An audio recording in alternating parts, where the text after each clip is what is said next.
नमस्कार दोस्तों, स्वागत है आपका जीएस जोन में। दोस्तों, हमने आपको लास्ट 90 डेज़ का एक मास्टर वीडियो प्रोग्राम आपको दिया था। उसमें ये बताया था कि लगभग 35 टू 40 डेज़ के अंदर एक बार आपको पूरा जितना भी 6-7 सब्जेक्ट है, उसका एक बार पूरा अच्छे से रीडिंग कंप्लीट कर लीजिए पीटी के रिगार्डिंग। और उसी में हमने आपको बोला था कि लगभग 5 डेज़ आप दीजिएगा पॉलिटी के लिए। बहुत सारे कैंडिडेट्स को ये भ्रम रहता है पॉलिटी को लेकर के कि वो बहुत अच्छा प्रदर्शन उसमें करते हैं। मानते हैं कि आप 22 क्वेश्चन में लगभग 18-19 क्वेश्चन आप सही कर लेते हैं, लेकिन मेरा ये मानना है कि पॉलिटी जैसा लो हैंगिंग फ्रूट का कोई सब्जेक्ट नहीं है।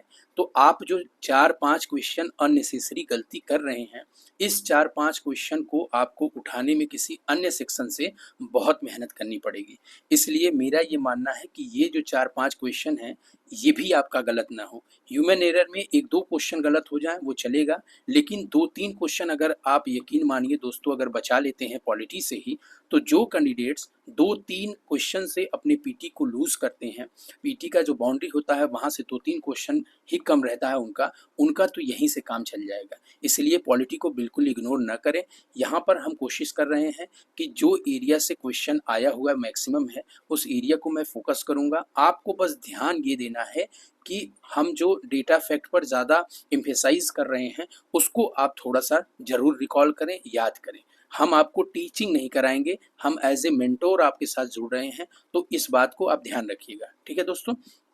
तो चलिए अपने इस पॉलिटी के सेशन को शुरू करते हैं। ठीक है, तो सबसे पहले आप देखेंगे कि एक जो एरिया शुरू की है, यहाँ से 1-2 क्वेश्चन हर साल लगभग पूछा हुआ है।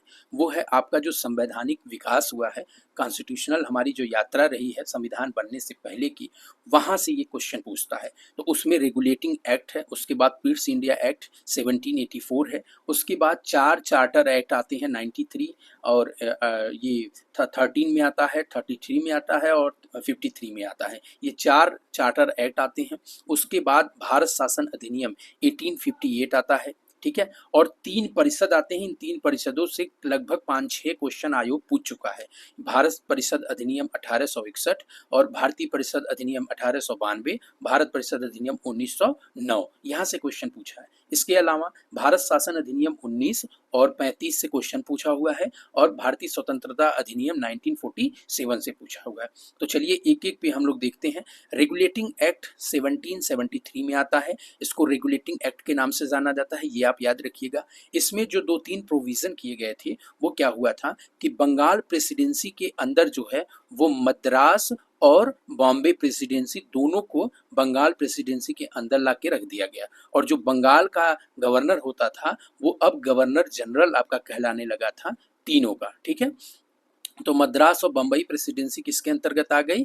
अब बंगाल के अंतर्गत आ गई। तो ये याद रखना है। इसके अलावा जो हमारा ये गवर्नर जो था, गवर्नर की जो परिषद थी, उस परिषद में सदस्यों की संख्या उस समय 4 हुआ करती थी। ठीक है, और एक चीज़ जो बहुत इंपॉर्टेंट इस एक्ट के थ्रू हुआ था, वो सर्वोच्च न्यायालय की स्थापना 1773 रेगुलेटिंग एक्ट के तहत 1774 में किया गया था। ठीक है, आप याद रखिएगा, और कोलकाता में किया गया था। और दूसरी बात ये कि इसमें 4 न्यायाधीश होते थे। एक न्यायाधीश मुख्य न्यायाधीश होते थे और 3 अन्य न्यायाधीश होते थे। जो मुख्य न्यायाधीश होते थे वो पहले मुख्य न्यायाधीश इम्पे साहब थे। एलिजा इम्पे इनका नाम करके था, वो पूछा हुआ है, यहाँ छूट गया है। इम्पे साहब थे, तो याद रखिएगा, नोट कर लीजिए यहाँ पे इम्पे साहब थे, याद रखिएगा। ठीक है, और सर्वोच्च न्यायालय जो होता था सिविल, आपराधिक और नौसेना सभी मामले देखता था, और इसके जो निर्णय होते थे उसके अगर अगेंस्ट आपको अपील करनी है तो आप प्रीवी काउंसिल में जा सकते थे। और इसी त्रुटियों के इसमें जो 17 में रेगुलेटिंग एक्ट में जो कमी रही थी, उसी को दूर करने के लिए एक्ट ऑफ सेटलमेंट एक्ट 1781 आया था। तो ये भी कभी पूछा जा सकता है, तो थोड़ा सा आप याद रखिएगा। इसके अलावा जो दूसरा एक्ट है वो है 1784, जिसे पिट्स इंडिया एक्ट के नाम से जाना जाता है। इसमें 2 बातें आप ध्यान रखिएगा कि जो ईस्ट इंडिया कंपनी थी, उसका जो व्यापारिक और राजनीतिक यानी जो एडमिनिस्ट्रेटिव काम था, वो दोनों अलग कर दिया गया। जो एडमिनिस्ट्रेटिव काम देखा जाता था वो बोर्ड ऑफ कंट्रोल देखती थी, और जो आपका व्यापारिक कार्य देखा जाता था वो बोर्ड ऑफ डायरेक्टर देखती थी। तो ये याद रखिएगा। कि जो आपके व्यापारिक काम होते थे उसे बोर्ड ऑफ डायरेक्टर देखती थी, और इसके जो सदस्य होते थे इस बोर्ड के, उसकी जो नियुक्ति की जाती थी वो ब्रिटिश सम्राट द्वारा होता था सीधे तौर पे। ठीक है, और 1786 का बहुत इंपॉर्टेंट नहीं है, यहाँ पर एक ही लाइन बस है। कभी आपसे सवाल पूछ सकता है कि जो गवर्नर जनरल को प्रधान सेनापति की शक्तियाँ किस अधिनियम के तहत दी गई थी, तो वो 1786 के तहत दी गई थी। बस आपको इतना याद रखना है। फिर चार्टर एक्ट 1793, ये बहुत इंपॉर्टेंट नहीं है, बस इतना याद रखिए कि भारत के राजस्व वेतन से जो बोर्ड ऑफ कंट्रोल के मेंबर होते थे उन लोगों को यहाँ पैसा दिया जाना शुरू कर दिया गया था।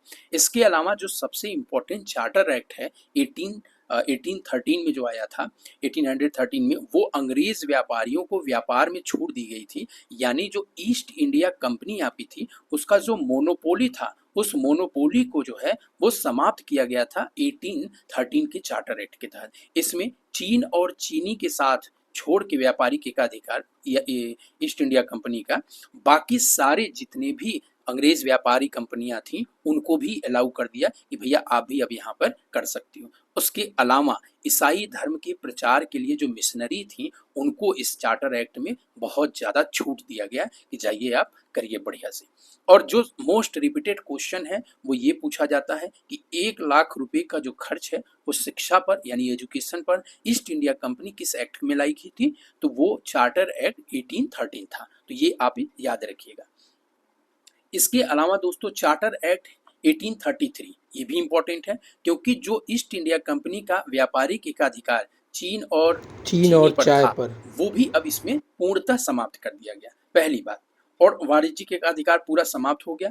बंगाल का यहाँ याद रखिएगा कि जो बंगाल का गवर्नर होता था अब उसे पूरे भारत का गवर्नर जनरल बना दिया गया, और first governor general of India जो था वो लॉर्ड विलियम बेंटिंग को बनाया गया था। ठीक है, ये याद रखिएगा। और जो बॉम्बे और मद्रास था उसका जो विधि निर्माण करने की जो पावर थी उसको इस अधिनियम के तहत समाप्त किया गया, यानी सेंट्रलाइजेशन ऑफ पावर जो है वो दिखाई देने लगा यहाँ पे। इसके अलावा जो दास प्रथा थी, दास प्रथा को गैर कानूनी यानी इलीगल किया गया इसी एक्ट के तहत। याद रखिएगा यहाँ पे दास प्रथा को समाप्त करने वाला गवर्नर जनरल एलन बरो है, एलन बरो है। ठीक है, ये याद रखिएगा, एलन बरो ने दास प्रथा को समाप्त किया था, लेकिन दास को गैर कानूनी घोषित करने का काम 1833 के चार्टर अधिनियम में किया गया था। विधि विशेषज्ञ के तौर पे चौथा मेंबर इसमें परिषद में जो गवर्नर जनरल की परिषद थी, काउंसिल थी, उसमें आया था, और पहला विधि विशेषज्ञ जो था वो मैकाले था। ठीक है, मैकाले को फर्स्ट विधि विशेषज्ञ के तौर पे शामिल किया गया था, तो ये याद रखिएगा। इसके अलावा चार्टर एक्ट 1853, याद ये रखना है कि हर चार्टर एक्ट 20 साल के लिए आता था, लेकिन इस चार्टर एक्ट में कहीं भी 20 साल आगामी ईस्ट इंडिया कंपनी के जो व्यापारी के अधिकार हैं उसको यहाँ मान्यता नहीं दी गई थी। तो बहुत सारे लोग ये कहते हैं कि 1857 की क्रांति के बाद ये चार्टर एक्ट समाप्त किया और ईस्ट इंडिया कंपनी का जो मोनोपोली का अधिकार था मतलब इंडिया में, वो अब क्राउन के पास चला गया था। तो ये गलत है, इसी में नहीं 20 साल मेंशन किया गया था। क्रांति तो इसके 4 साल बाद होगी ना, 57 में होगी, लेकिन गवर्नर जनरल की जो विधायी और प्रशासनिक कार्यों का इसमें विभाजन किया गया। तो आपसे कभी सवाल अगर ये पूछे कि भैया गवर्नर जनरल का जो विधायी था और प्रशासनिक कार्य था उसको कब सेपरेट कर दिया गया, तो आप बताएंगे 1853 के चार्टर एक्ट के तहत। ठीक है, और केंद्रीय विधान परिषद की भी स्थापना इसमें हुई थी विधि निर्माण के लिए। ठीक है, और इसमें इसको भी आप याद रखिएगा। एक जो मोस्ट रिपीटेड क्वेश्चन है कि प्रतियोगी परीक्षाओं का भारतीयों के लिए जो द्वार खोल दिया गया वो मैकाले समिति के द्वारा इसी एक्ट चार्टर एक्ट के थ्रू किया गया था। ठीक है, तो ये भी आप याद रखिएगा। और विधि सदस्य जो होता था वो पूर्ण सदस्य बना दिया गया। अब इस गवर्नर जनरल की जो परिषद थी उसमें विधि जो सदस्य था उसको अब उसका पूर्णकालिक सदस्य बना दिया गया था इस एक्ट के थ्रू। इसके बाद अब आप देखेंगे कि यहाँ ईस्ट इंडिया कंपनी का जो गेम है वो समाप्त हो गया है। अब भारत शासन अधिनियम 1858 आता है और इस अधिनियम को act for the better government of India बोला गया था, और लॉर्ड कैनिंग ने इसको कोलकाता इलाहाबाद में इसको पढ़ करके पेश किया था। और एक बात आप ध्यान रखिएगा कि यहाँ पर जो गवर्नर जनरल था उसको अब वायसराय कहा जाने लगा। क्यों? क्योंकि ईस्ट इंडिया कंपनी के हाथ से पूरी सत्ता अब चली गई थी क्राउन के हाथ में पूरी सत्ता, यानी अब जो ब्रिटिश संसद थी, पार्लियामेंट थी, वो अब इंडिया के परिप्रेक्ष्य में, इंडिया के रेफरेंस में सारा निर्णय, नीति निर्माण सब कुछ उसके हाथ में चला गया था। तो इस बात को भी आप ध्यान रखिएगा, ठीक है। और प्रथम वायसराय जो है लॉर्ड कैनिंग है और अंतिम गवर्नर जनरल भी लॉर्ड कैनिंग ही है।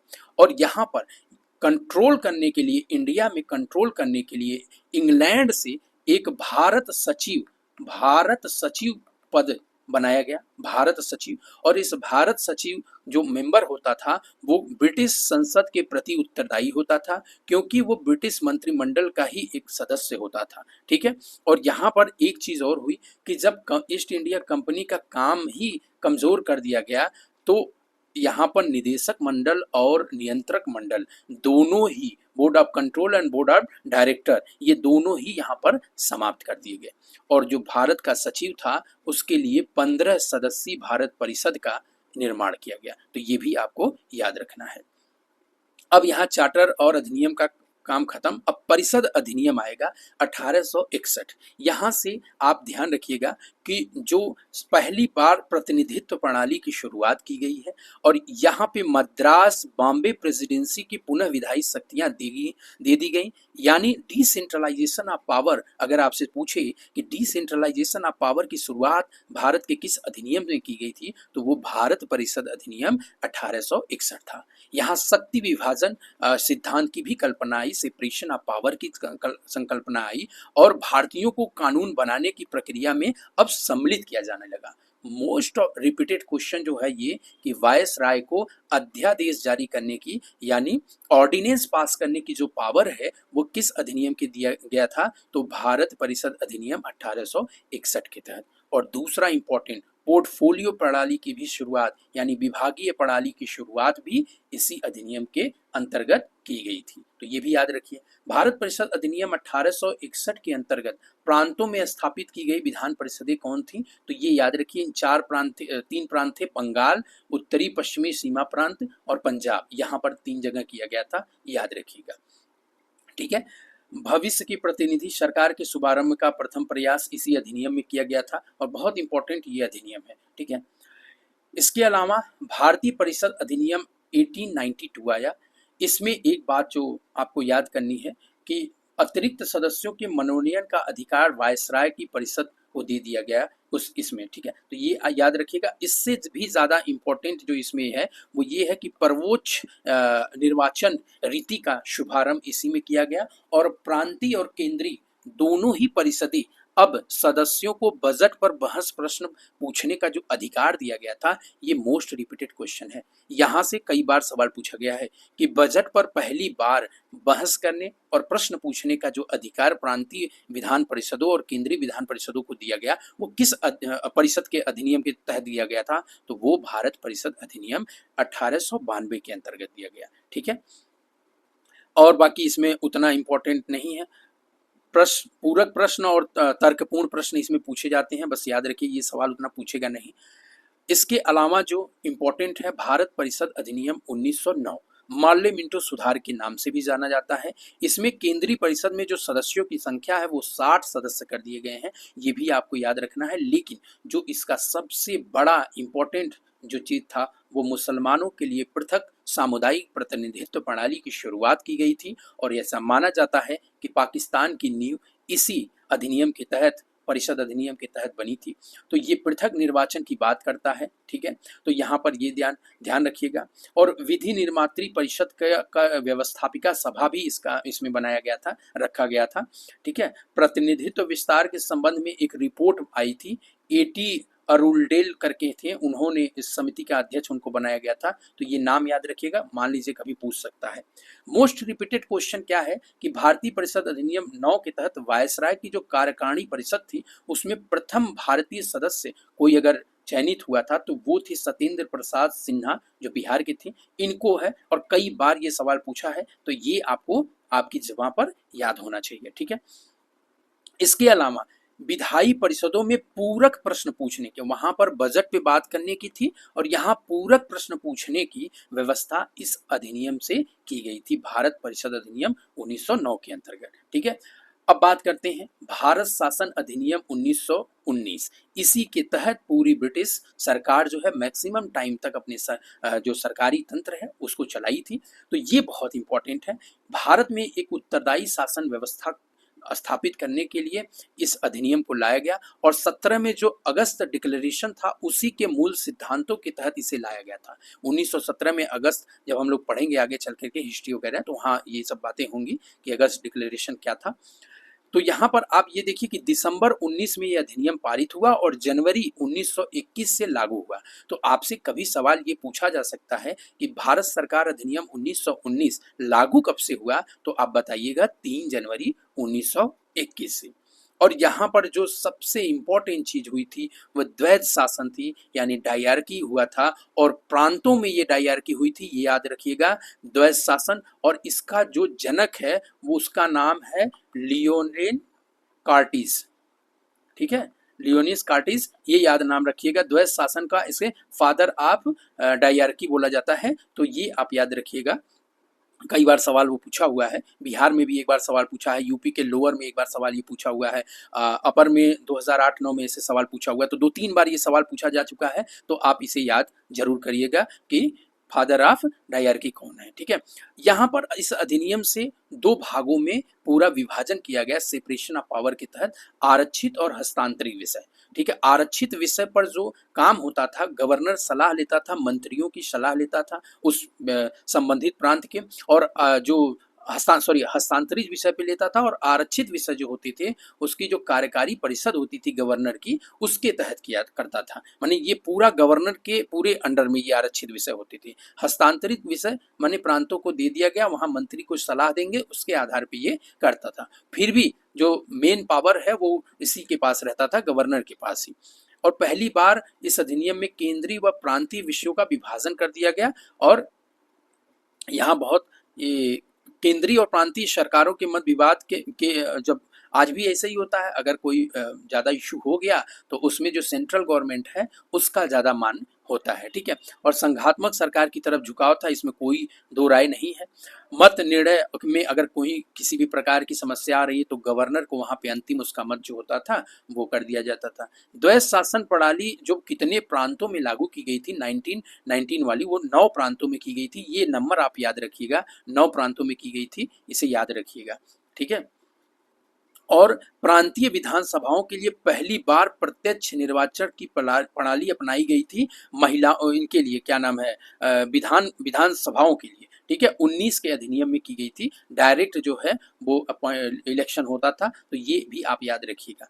पृथक निर्वाचन क्षेत्र को व्यवस्था जो थी, जो केवल अभी 19 में जो है केवल मुस्लिम वर्ग के लिए थी, अब वो 1919 में क्या हो गया, सिख, भारतीय ईसाई, यूरोपीय और आंग्ल भारतीयों के लिए भी हो गया। 1909 में कौन था, केवल मुस्लिम के लिए था। 1919 में ये सिखों, ईसाई, यूरोपीय और आंग्ल भारतीयों के लिए भी कर दिया गया।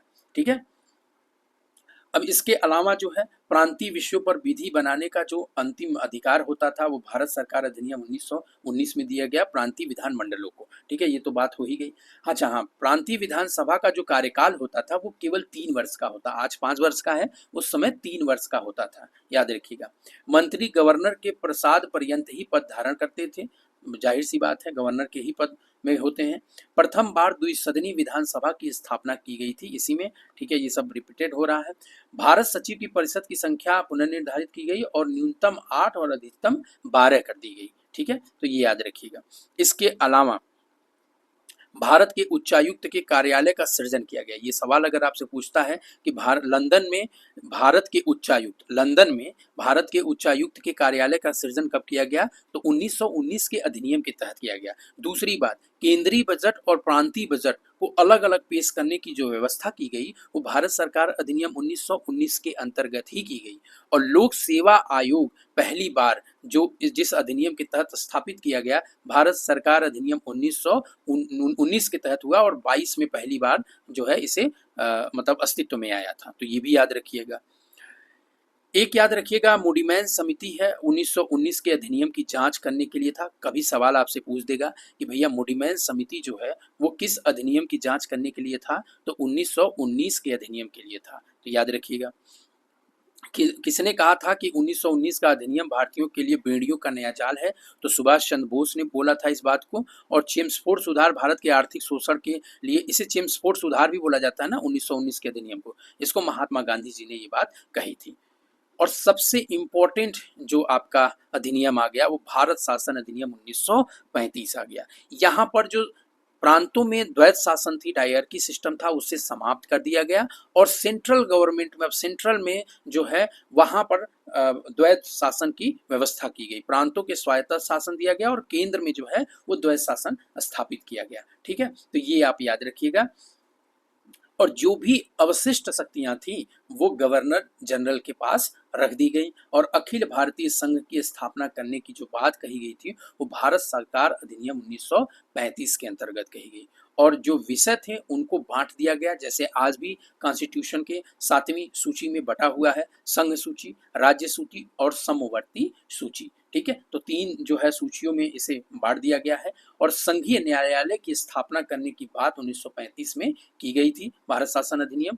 ठीक है, और इस अधिनियम में 321 अनुच्छेद और 10 अनुसूचियां थी। कभी आपसे सवाल पूछ सकता है कि इसमें कितनी अनुसूचियां थी, तो 10 अनुसूचियां थी। भारत सरकार का जो अभी हम लोगों का जो कॉन्स्टिट्यूशन है उसमें शुरुआत में 8 अनुसूचियां थी, लेकिन अभी वर्तमान में 12 अनुसूचियां हैं, ये याद रखिएगा। ठीक है, और एक चीज है, संघीय सूची 59 था और प्रांतीय 54 और समवर्ती 36, ये याद करने की जरूरत नहीं है और इससे काम आपका चल जाएगा। दूसरी बात कि इस संघीय सूची में जो जो चीजें रखी गई हैं वो आप आइडिया लगा करके मार भी देंगे कि भाई आज भी लगभग सारी चीजें, डाकघर, मुद्रा, रेल, विदेशी मामले, अखिल भारतीय सेवाएं, सब आज भी सेंट्रल गवर्नमेंट के पास ही है, तो उतना आप कर लेंगे, इसको बहुत ज्यादा पढ़ने की आवश्यकता नहीं है। ठीक है, इसके अलावा जो आपका इम्पोर्टेंट है वो इसमें है कि द्विसदनी विधानमंडल की व्यवस्था कहाँ कहाँ की गई थी। बंगाल, बिहार, असम, बॉम्बे, मद्रास और संयुक्त प्रांत, ये 6 जगह है जहाँ पर द्विसदनी व्यवस्था की गई थी, तो ये भी आप याद रखिएगा। ठीक है, फेडरल न्यायालय की स्थापना की गई थी, इसके तहत बता ही दिए हैं। और फेडरल न्यायालय का जो निर्णय होता था वो प्रीवी काउंसिल के पास जाता था, इस बात को भी आप लोग याद रखिएगा। ठीक है, इसकी कुछ लोगों ने आलोचना की थी, जो सवाल पूछा जाता है, जवाहरलाल नेहरू ने इसे बोला था, एक ऐसा कार जिसमें ब्रेक तो है पर इंजन ही नहीं है, ऐसा करके। गुलामी का दास्ता पत्र इसे भारत सरकार अधिनियम को पंडित जवाहरलाल नेहरू जी ने कहा। ठीक है, और भारतीयों के लिए बेड़ियों का नया जाल भी 19 वाले के लिए सुभाष चंद्र बोस जी ने कहा था, ये यहाँ पे वहाँ बात हम कर चुके हैं।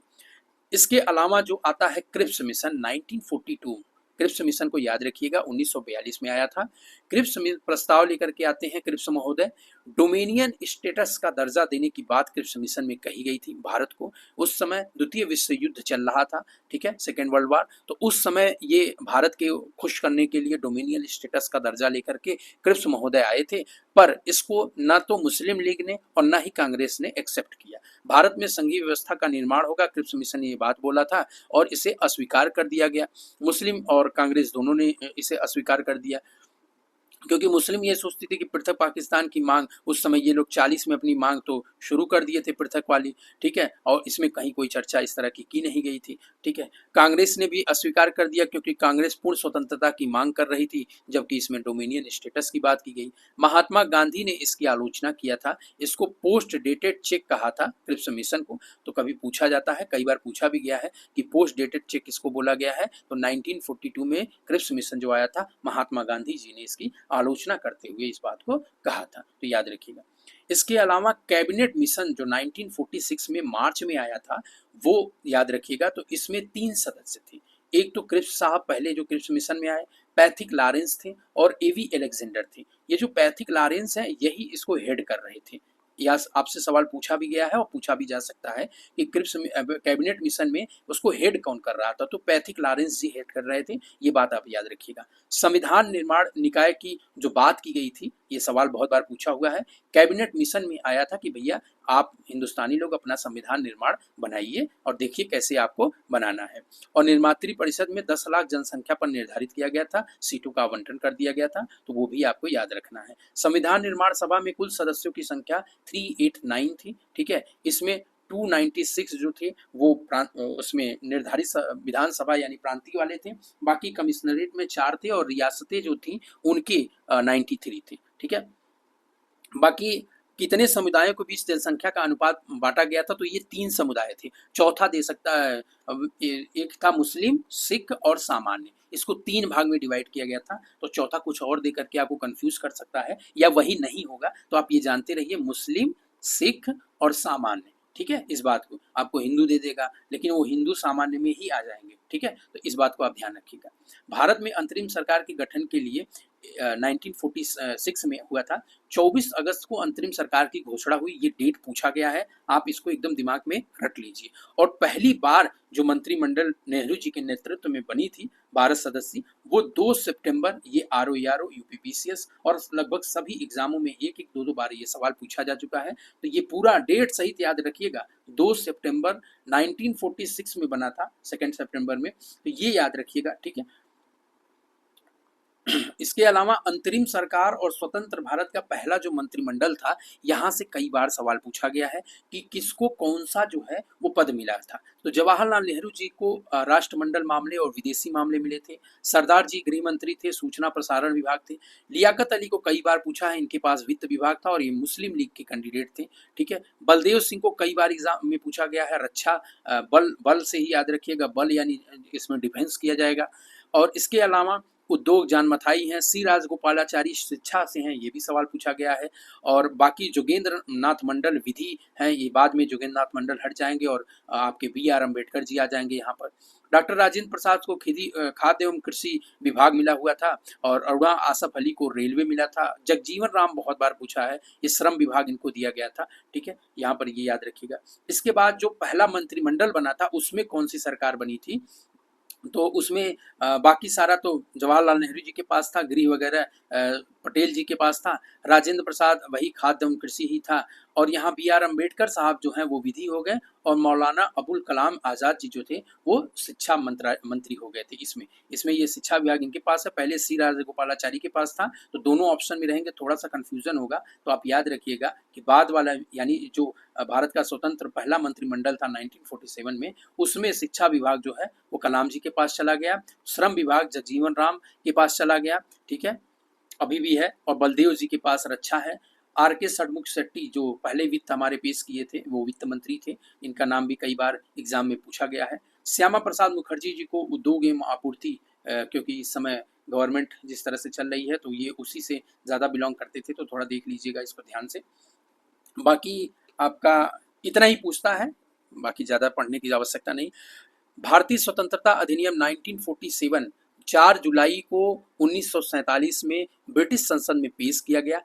ये दोनों इंपॉर्टेंट डेट हैं, याद रखिएगा। 4 जुलाई को पेश हुआ, 18 जुलाई को स्वीकृति दी गई थी। 18 जुलाई 18 बार एग्जाम में पूछा जा चुका है, ये डेट पूरा अच्छे से याद होना चाहिए कि 18 जुलाई 1947 में ये हुआ था। ठीक है, और भारत अपना 15 अगस्त को आज़ादी मिली थी, तो याद रखिएगा। भारत विभाजन के समय वायसराय जो है लॉर्ड माउंटबेटन ही थे, और 3 जून की योजना भी आई थी इनकी, तो यहाँ पे देख लीजिएगा, कोई दिक्कत नहीं। साइमन कमीशन 27 में आया था, भारत सरकार अधिनियम 35 में, अगस्त प्रस्ताव जो है वो 40 में आया, क्रिप्स 42, वेवल, देखिए वेवल, शिमला और कैबिनेट में यहाँ थोड़ा सा पास के डेट हैं, तो एक बार क्रोनोलॉजी इसका देख लीजिएगा कि वेवल योजना जून में है लेकिन 14 जून को है, शिमला सम्मेलन जून में है लेकिन 25 जून को है, यानी वेवल योजना के बाद शिमला सम्मेलन आएगा। बाकी कैबिनेट तो 46 में आया था, आप जान ही जाएंगे, और 3 जून को आया था। तो ये पूरा आपका जो एक निर्माण का प्रोसेस था, तो ये आपका एक चैप्टर खत्म हो गया। अब नेक्स्ट अभी हम लोग देखेंगे दूसरा चैप्टर।